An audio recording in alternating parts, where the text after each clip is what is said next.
Hi friends, welcome back to my channel. ఈరోజు మీకు ఈ సీరియల్లో ఏం జరిగిందో తెలుసుకోవాలి అనుకుంటున్నారా? అయితే వెంటనే మనం సీరియల్లోకి వెళ్ళిపోదాం. ఇక ఆశ్రమంలో బిడ్డ లేదని తెలుసుకొని విక్కీ చాలా కుమిలిపోతాడు. ఒక విధంగా తన మేనకోడల్ని తానే చేతులారా దూరం చేసుకున్నానని ఎంతగానో కృంగిపోతాడు. అక్క అక్క నువ్వు నా దగ్గరికి వచ్చినప్పుడు అమ్మ ఎక్కడా అని అడిగితే ఏం సమాధానం చెప్పాలి, అక్కకి ఏం సమాధానం చెప్పాలి అని చెప్పి ఇక విక్రమాదిత్య అయితే బోరున ఏడుస్తూ ఉంటాడు. ఇక ఇక్కడ చూస్తే అను అలాగే ఆర్య ఒక చిన్న పాపని దత్తత తీసుకుని ఇంటికైతే తెస్తారు. అను ఆర్య తీసుకొచ్చిన పాప ఎవరో కాదండోయ్, మన అరవిందకి పుట్టిన పాప. విక్రమాదిత్య అమ్మగా అనుకున్న బిడ్డ. ఇంకా ఆ పాపని చూసి ఇంట్లో అందరూ కూడా ఆనందిస్తారు. కుచిల మాత్రం అను వైపు చూస్తూ బిడ్డలు పుట్టరని తెలిసి నా కొడుకుని మాయ మాటలు చెప్పి ఒక బిడ్డని దత్తత తీసుకునేలా చేసావు. ఇప్పుడు మన కడుపులకి మనం బ్రతకలేకపోతుంటే ఇప్పుడు ఎక్స్ట్రా అనాథ బిడ్డని తీసుకొచ్చి మా నెత్తిన రుద్దాలని చూస్తున్నావా అని కుచిల అయితే ఇక పద్మావతిని విసుక్కుంటూ అను మీద అరుస్తుంటుంది. ఆర్య అయితే అమ్మా అనుని ఒక్క మాటన్నా సరే ఊరుకునేది లేదు. అను ఎంత వద్దని చెప్పినా నేనే వినకుండా ఆ బిడ్డని దత్తత తీసుకున్నావు. అయినా ఇప్పుడు ఆ బిడ్డ పాలు తప్ప ఇంకేమీ తాగదు. అట్లాంటి పసిపిల్ల మీద కూడా నీ కోపాన్ని చూపిస్తావేంటి అని చెప్పి ఇంకా ఆర్య అయితే కుచిల మీద అరుస్తూ ఉంటే ఇంకా నారాయణ అమ్మ అను ఆ పాపని తీసుకుని నువ్వు లోపలికి వెళ్ళు, మీ అత్తయ్య అలాగే అరుస్తుందిలే. ఏయ్ కుచిల నోరు మూస్తావా అని అంటుంటే అవును, ఎప్పుడు నా నోరు ముయించాలనే చూస్తారు, కానీ ఇంట్లో వాళ్ళు వెలగపెట్టేదేమీ మీకు కనిపించటం లేదు. నాకు తెలుసు ఈ అనుకి పిల్లలు పుట్టరని.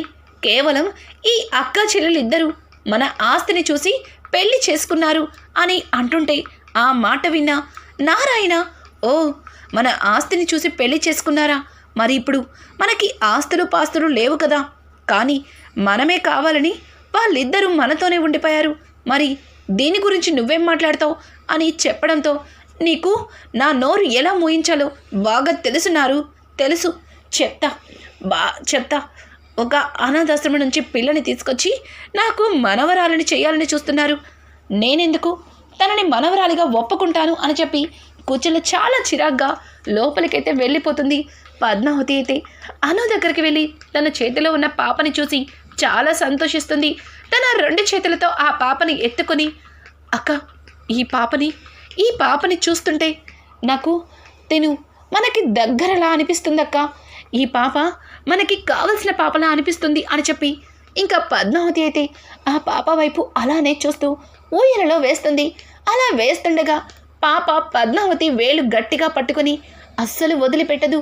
అక్క చూడొక్కసారి, ఈ పాప నా చెయ్యి పట్టుకొని పెట్టడం లేదు అంటే ఈ పాప మనకి బాగా దగ్గర మనిషిలాగా అనిపిస్తుంది అని చెప్పి ఇక పద్మావతి అయితే పాపని చూస్తూ అలాగే ఊయలని ఊపుతుంది. ఇక ఇంతలో విక్రమాదిత్య అయితే బిడ్డని చేజిక్కించుకోలేకపోయానే, నా చేతులతో నేనే మా అమ్మని దూరం చేసుకున్నానే అని చాలా కుమిలిపోతూ బాధగా ఇంటికి వస్తాడు.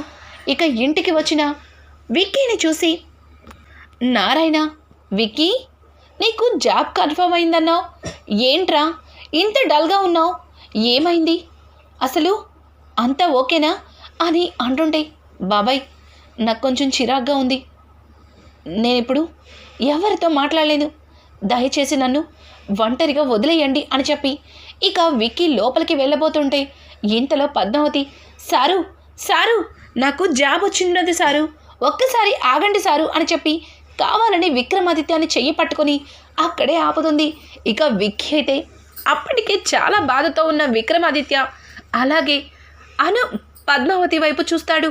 ఇక పద్మావతి అయితే సారు ఈరోజు నాకు ఉద్యోగం వచ్చుండాది, అలాగే మన ఇంటికి ఒక కొత్త వ్యక్తి వచ్చుండారు, ఈరోజు నాకు చాలా సంతోషంగా ఉండాది సారు అని చెప్పి పద్మావతి మాట్లాడుతుంటే షటప్ పద్మావతి, నీ వల్ల నేను చాలా బాధగా ఉన్నాను, కానీ నువ్వు సంతోషంగా ఉన్నావు. నా అక్కని నా నుంచి దూరం అయ్యేలా చేసావు. కేసు వాపస్ తీసుకొని మా అక్కని, అలాగే అక్కకు పుట్టిన బిడ్డని ఇద్దరిని నా దగ్గర లేకుండా చేసావు. అక్క నా దగ్గర పాపని వదిలిపెడితే అది తెలుసుకోకుండా ఆ బిడ్డ ఎవరి బిడ్డో అని తీసుకెళ్ళి అనాథాశ్రమంలో ఈ చేతులతో జాయిన్ చేశాను. ఛీ, ఇదంతా ఎవరి వల్ల? ఇంకొకసారి నీ మోహం చూపించావంటే ఊరుకునేదే లేదు. వెళ్తావా లేదా అని చెప్పి ఇక విక్రమాదిత్య అయితే పద్మావతి మీద గట్టిగా అరిచి అక్కడి నుంచి వెళ్ళిపోతుంటే, సారు ఆగండి సారు, ఎక్కడికి పోతుండారు? ఆగండి, చూడండి సారు, మీ అమ్మగారిలానే ఉన్న ఒక పసిపాప ఉంది మన ఇంట్లో. ఒక్కసారి చూడండి సారు. ఈరోజు బావగారు అలాగే అక్క ఈ పాపని దత్తత తీసుకుంటారు సారు, చూడండి సారు అని చెప్పి ఇంకా విక్రమాదిత్యకి ఆ పాపని చూపించబోతుంటే, అప్పటికే పాపని కోల్పోయాను, అక్కని దూరం చేసుకున్నానన్న బాధతో విక్కీ, ఏయ్ నీకెన్నిసార్లు చెప్పాలి, నాతో మాట్లాడొద్దు, నీ మోహం నాకు చూపించొద్దు అని. ఇంకొక తూరు నా వైపు చూసావంటే ఊరుకునేది లేదు అని చెప్పి విక్కీ ఆ పాపని చూడకుండా చాలా చిరాగ్గా అక్కడి నుంచి తన గదిలోకైతే వెళ్ళిపోతాడు. ఇంకా పాప కూడా గట్టిగా ఏడవడంతో అను పాపని తీసుకుని, అమ్మి పద్మావతి వెళ్ళి విక్రమాదిత్య గారికి ఏం కావాలో చూసుకో, పాపకి పాలు పట్టి నిద్ర పుచ్చుతాను అని చెప్పి ఇక పద్మావతి అను అయితే పాపని తీసుకొని ఇంకా పాలు పట్టి నిద్ర పుచ్చుతుంది. పద్మావతి విక్రమాదిత్య కోపాన్ని అర్థం చేసుకుని ఏమీ మాట్లాడకుండా, సారు నేను ఇదంతా కావాలని చేయలేదు సారు, నేను చెప్పేది కాస్త వినండి సారు అని చెప్పి పద్మావతి విక్కీకి చిన్నగా మాట్లాడుతుంటే, చూడు పద్మావతి, నన్ను కాసేపు ఒంటరిగా వదిలేసి నాకు కోపం తెప్పించద్దు, మర్యాదగా ఇక్కడి నుంచి వెళ్తావా లేదా అని చెప్పి ఇక విక్కీ పద్మావతిని బయటికి గెంటేసి మొహం మీద తలుపు వేసేస్తాడు. ఇంకా పద్మావతి కూడా ఏమీ చెయ్యలేక సైలెంట్గా ఉండిపోతుంది. ఇంకా ఉదయాన్నే విక్కీ పద్మావతి ఇద్దరు కూడా హడావుడిగా రెడీ అవుతూ ఆఫీస్కి బయలుదేరాలని అనుకుంటారు. ఇంకా ఇద్దరు టిఫిన్ చేస్తుంటే ఊయలలో పాప గట్టిగా ఏడుస్తూ ఉంటుంది. అలా పాప ఏడుస్తుండడం చూసిన పద్మావతి పరుగున పాప దగ్గరికి వెళ్ళి ఇంకా పాపకి ఊయలని ఊపుతుంది. అయినా సరే పాప ఏడుస్తూనే ఉంటుంది. ఏంటమ్మా, ఎందుకు ఏడుస్తున్నావు?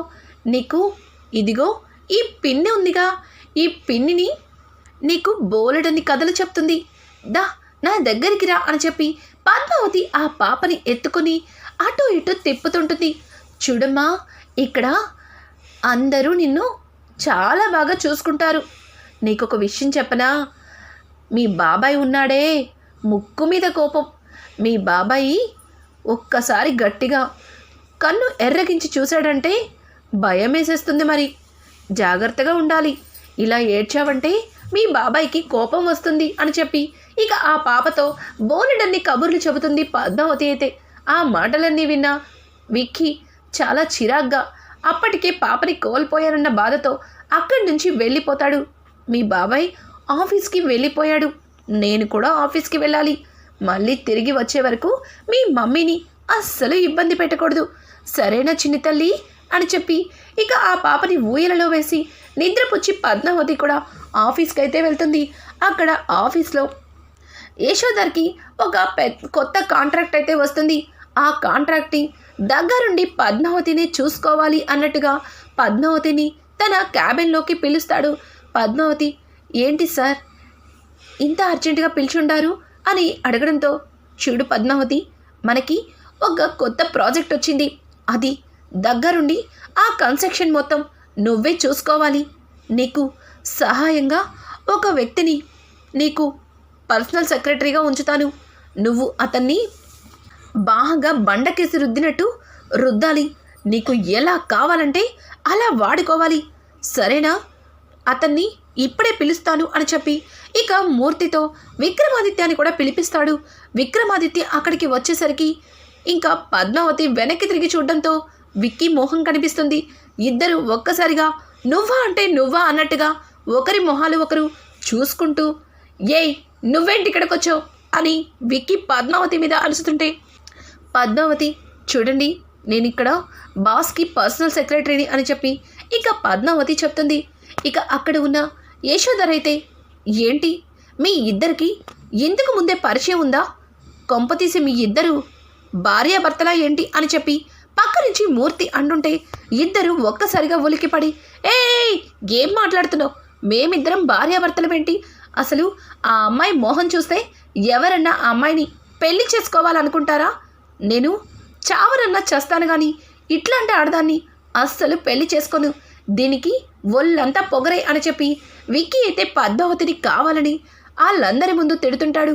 పద్మావతి తన మనసులో, నాకిష్టం లేకపోయినా నన్ను బలవంతంగా పెళ్లి చేసుకుంది కాక ఇక్కడ అందరి ముందు నన్ను పెళ్లి చేసుకోలేదని చెప్తావా? చెప్తాను పని. ఎలాగో నువ్వు నా కింద వర్క్ చేయడానికి బాస్ నిన్ను సెలెక్ట్ చేశారు. కరెక్ట్గా ఉన్నోడ్నే సెలెక్ట్ చేశారు. బాస్కే తెలియదు నా మగుడినే నాకు బండకేసి రుద్దమన్నారని అర్థం చేసుకోలేకపోయాను. ఇప్పుడు చెప్తా, ఒక్క ఆట ఆడుకుంటా అని చెప్పి పద్మావతి తన మనసులో విక్కీ గురించి అనుకుంటూ ఉంటుంది. ఇంకా అక్కడే ఉన్న యశోధర్, సరే సరే ఇక మీ గోల్ ఆపితే నేను చెప్పేది వింటారా? ఇప్పుడు మీరు చేసే ప్రాజెక్ట్ అది నాకు ఎప్పటి నుంచో అనుకుంటున్నా నా డ్రీమ్. ఈ ప్రాజెక్ట్ని మీరు కంప్లీట్ చేయాలి. దానికి మీ ఇద్దరినే నేను సెలెక్ట్ చేశాను. ఎందుకంటే మీ ఇద్దరు చాలా చురుగ్గా కనిపిస్తున్నారు. చూడు విక్రమాదిత్య, నువ్వు పద్మావతికి అసిస్టెంట్గా పనిచేయాలి. తను ఏం చెప్తే అది నువ్వు చేయాలి. తను చెప్పింది కాదని చెయ్యకపోతే ఈ జాబ్ నుంచి నువ్వు వెళ్ళిపోవలసి ఉంటుంది అని చెప్పి ఇక వాళ్ళ బాస్ విక్రమాదిత్యాన్ని బెదిరిస్తాడు. విక్రమాదిత్య పరిస్థితి చాలా క్రిటికల్ కాబట్టి, ఆ ఉద్యోగం తనకి చాలా ఇంపార్టెంట్ కాబట్టి, ఓకే బాస్ మీరు ఎలా చెప్తే అలానే అని చెప్పి ఇక విక్కీ మాట్లాడుతూ బయటికైతే వస్తాడు. అలాగే పద్మావతి కూడా బయటికి రావడంతో విక్కీ పద్మావతిని చూసి, ఏయ్ నువ్వు ఇక్కడే జాబ్ చేస్తున్నావని నాకెందుకు చెప్పలేదు అని అడగడంతో, నేను మీతో జాబ్ గురించి చెప్పడానికి ఎన్నోసార్లు ప్రయత్నించాను, కానీ మీరేమన్నా నా మాట విన్నారా ఏంటి? ఎన్నిసార్లు ఫోన్ చేశాను నిన్న, కానీ ఫోన్ కట్ చేశారు. పోనీ ఇంటి దగ్గర చెప్దామా అంటే ఏదో ఒక రకంగా నన్ను తిట్టడానికి, నన్ను బాధ పెట్టడానికి చూస్తుంటారు. నా ఆనందాన్ని చూపించే అవకాశం నాకెక్కడిచ్చారు మీరు అని చెప్పి ఇక పద్మావతి అయితే విక్కీ మీద అరుస్తూ అక్కడి నుంచి వెళ్ళిపోతుంది. ఇంతలో మూర్తి బయటికి వచ్చి, విక్రమాదిత్య ఏంటి అలా ఉన్నావు? నాకు మీ ఇద్దరి మీద ఏదో అనుమానంగా ఉంది. మీ ఇద్దరు ఏదో దాచిపెడుతున్నారని నాకు అనిపిస్తుంది అని అంటుంటే ఇక విక్రమాదిత్య తన మనసులో, అమ్మో వీడికి మా మీద డౌట్ వచ్చిందంటున్నాడు, కొంపతీసి మేమిద్దరం భార్యాభర్తలమని కనిపెట్టేశాడా అని చెప్పి విక్కీ తన మనసులో అనుకుంటూ, అయ్యో మూర్తి గారు మీకు అసలు బుర్రుందా? పెళ్ళి భార్యాభర్తలు ఏంటండి ఇదంతా? మీకేం అర్థం కావట్లేదు. అసలు బుర్రున్నాడు ఎవడైనా అట్లాంటి అమ్మాయిని ప్రేమిస్తాడా?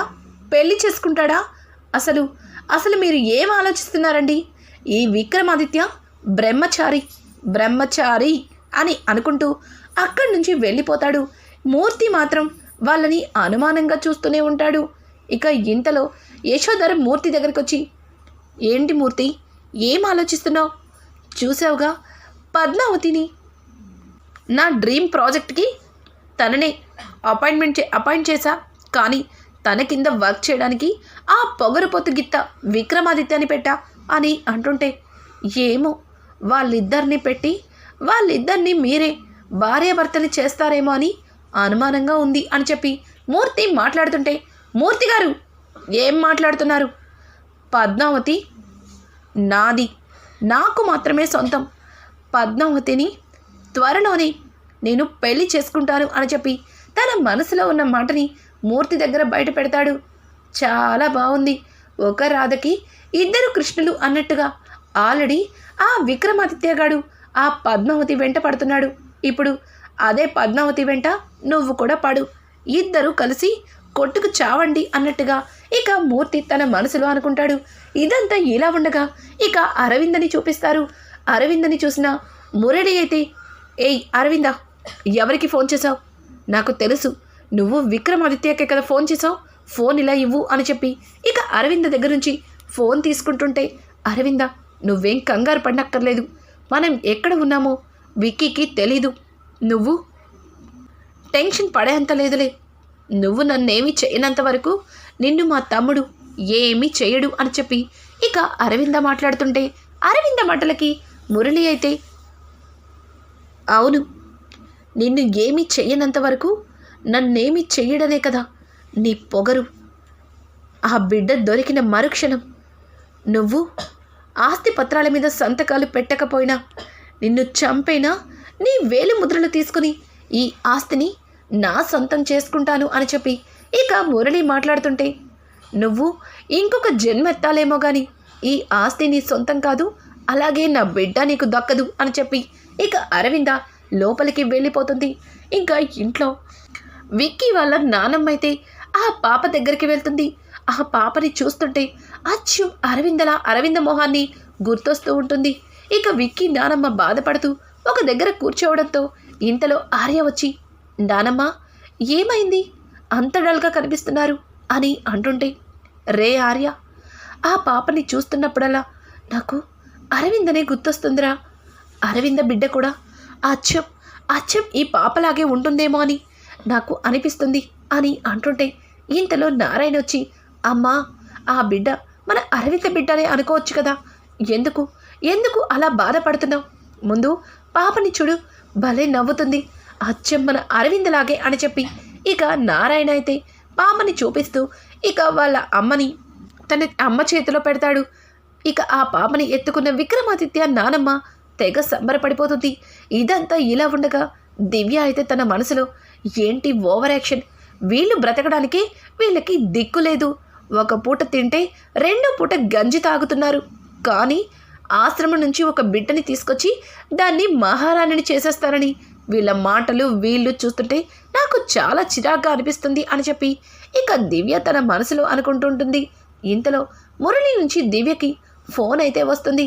ఆ ఫోన్ చూసిన దివ్య కంగారుగా బయటికైతే వెళ్ళిపోయి, బావా ఇక్కడ చూస్తున్న ఓవర్ యాక్షన్ తట్టుకోలేకపోతున్నాను బావా, నేను ఇక్కడ ఉండలేకపోతున్నాను, నేను నీ దగ్గరికి వచ్చేస్తాను బావా అని చెప్పి దివ్య అయితే ఇంకా మురళితో మాట్లాడుతుంటే, మురళి, దివ్య ఇంకొన్ని రోజులు ఓపిక పట్టు, ఇక్కడ అరవింద ఆస్తి నా పేరు మీదకి మార్చిన వెంటనే దీన్ని ఆ దేవుడి దగ్గరికి పంపించేస్తాను, తరువాత నిన్ను పెళ్లి చేసుకొని నిన్ను మహారాణిలాగా నా గుండెల్లో పెట్టుకుంటాను అని చెప్పి ఇక మురళి అయితే దివ్యకి మళ్ళీ మాయమాటలు చెప్పడం మొదలు పెడతాడు.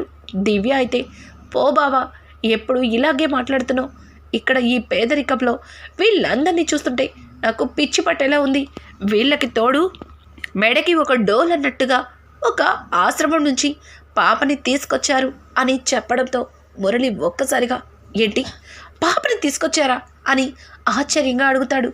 అవును బావా, ఆ ఆర్య అనులిద్దరికీ పిల్లలు పుట్టట్లేదు కదా, అందుకోసమే ఒక బిడ్డని తీసుకొచ్చారు, ఆ బిడ్డని దత్తత తీసుకొని వాళ్ళ బిడ్డలాగా పెంచుతున్నారు, అసలు వీళ్ళు ఇక్కడ చేసే ఓవర్ యాక్షన్ చూస్తుంటే తట్టుకోలేకపోతున్నాను అని చెప్పి ఇక దివ్య చెప్తుంటే, దివ్య మాటలకి మురళి, ఆశ్రమం నుంచి బిడ్డని తీసుకొచ్చారా, అసలు ఆ బిడ్డ ఎవరు, అరవింద అన్నట్టు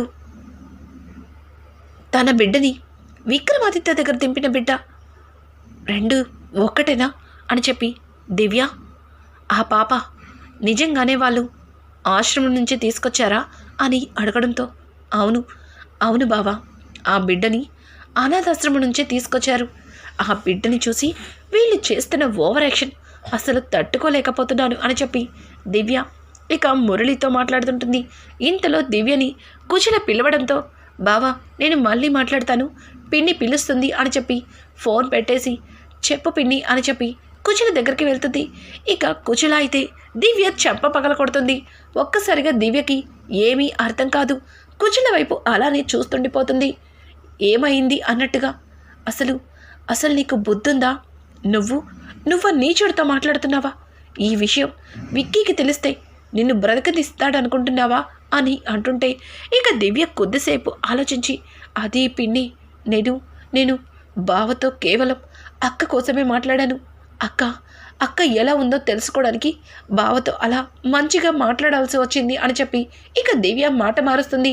దివ్య మాటలకి కుచిల నమ్మేసి నిజమే అనుకుని ఇంకా కొట్టినందుకు సారీ దివ్య, ఒక్క క్షణం నువ్వు ఆ మురళీకృష్ణతో మాట్లాడడం నాకు నచ్చలేదు, అందుకే నీ మీద చేయి చేసుకున్నాను. అరవింద ఎలా ఉందంట, అరవింద బిడ్డ బాగానే ఉందా అని చెప్పి అడుగుతూ ఉంటే ఏమో నాకు కూడా తెలీదు, కానీ అక్క మాత్రం బాగానే ఉందని అర్థమైంది అని చెప్పి దివ్య కుచుల వైపు సీరియస్గా చూసుకొని లోపలికైతే వెళ్ళిపోతుంది. దివ్య కుచులకి దొరికినట్టు పద్మావతి విక్రమాదిత్యకు దొరికినట్టయితే అప్పుడు అసలు కథ మొదలవుతుంది. రానున్న ఎపిసోడ్స్ అయితే మరింత ఇంట్రెస్టింగ్గా మారబోతున్నాయి. ఇంట్లో ఉన్న బిడ్డ గురించి నిజం తెలుసుకుంటాడా విక్కీ? అసలు ఈ కథ ఎటువైపు మలుపు తిరుగుతుంది? ఈ వీడియో మీకు నచ్చినట్టయితే లైక్ చేసి సబ్స్క్రైబ్ చేసుకోవడం మాత్రం మర్చిపోకండి. Thanks for watching. Hi friends, welcome.